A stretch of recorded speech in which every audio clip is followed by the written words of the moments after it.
প্ৰথম কথাটো হ'ল যে ফিলবাৰী অঞ্চলত ফিলবাৰীৰ কোনো এখন বিদ্যালয়ে শিক্ষানুষ্ঠানৰ নামত বেপাৰ কৰিব নোৱাৰিব সেইটো আমি স্পষ্ট কৰি দিছোঁ প্ৰথম কথা দ্বিতীয় কথাটো হ'ল যে আমি যোৱাকালি যেহেতু আপডেট নাওৰ এটা তেওঁলোকে নিউজ সামাজিক মাধ্যমত প্ৰকাশ কৰিছে যে তেওঁলোকে উচ্চতৰ মাধ্যমিক শিক্ষা বিদ্যালয়ৰ শিক্ষা পৰিষদৰ যিখন পৰীক্ষাৰ মাচুল লোৱাৰ যিখন নটিছ সেই নটিছখনত যিটো হাৰত তেওঁলোকে মাচুল নিৰ্ধাৰণ কৰিছে তাৰ বিপৰীতে গৈ আমাৰ যিখন বিদ্যালয় গুৰুকুল চিনিয়ৰ ছেকেণ্ডেৰী বিদ্যালয় আছে বিদ্যালয়খনে অধিক হাৰত তেওঁলোকে 6500 টকা তেওঁলোকে মাননি সংগ্ৰহ কৰিছে কিন্তু কথা হ'ল যে তাত তেওঁলোকে আমি গুৰুকুল চিনিয়ৰ ছেকেণ্ডেৰী অফিচিয়েল যিখন নটিছ সেই নটিছখন আমি পৰিলক্ষিত হৈছোঁ তাত তেওঁলোকে লিখিছে যে তেওঁলোকে বিদ্যালয় প্ৰশাসনৰ নামত বস্তুটো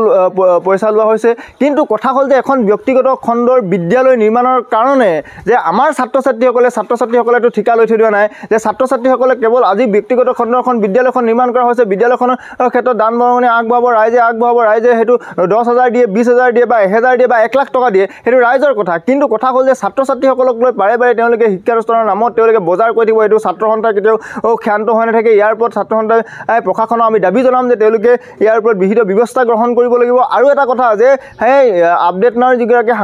সাংবাদিকক বিদ্যালয়ৰ প্ৰশাসনে তেওঁলোকে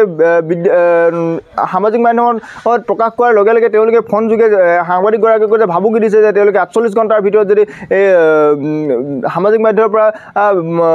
আঁতৰ নকৰে তেতিয়াহ'লে তেওঁলোকে বিদ্যালয় প্ৰশাসনে লিগেল একশ্যন লোৱাৰ ভাবুকি প্ৰদান কৰিছে ইয়াৰ কোনো ধৰণৰ গণতান্ত্ৰিক এই দেশ এখনত ইয়াৰ কোনো ধৰণৰ গ্ৰহণযোগ্যতা নাই আৰু ইয়াৰ লগে লগে ফিলবাৰী ৰাইজে গুৰুকুল চিনিয়ৰ ছেকেণ্ডেৰীখন আৰু তাৰ অভিযোগ আনি থাকে যে তেওঁলোকে হায়াৰ ছেকেণ্ডেৰী পাছ কৰাই দিয়াৰ নামত মেট্ৰিক পাছ নকৰা ছাত্ৰ ছাত্ৰীসকলক মেট্ৰিক পাছ কৰাই দিম বুলি তেওঁলোকে লাখৰ ঘৰত টকা লৈ তেওঁলোকে টকা সংগ্ৰহ কৰি থকাৰ অভিযোগ আছে কিন্তু আমি এই ফিলবাৰী আঞ্চলিক ছাত্ৰ সন্থাই ইয়াৰ উপযুক্ত প্ৰমাণৰ কাৰণে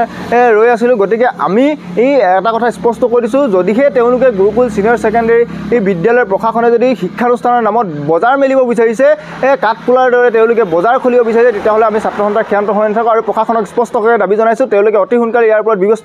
বিহিত ব্যৱস্থা গ্ৰহণ কৰক অন্যথা কিন্তু ইয়াতকৈ আমি এই কাৰ্যসূচীৰ জৰিয়তে ইয়াৰ ওপৰত বিহিত ব্যৱস্থা গ্ৰহণ কৰিবলৈ বাধ্য হ'ম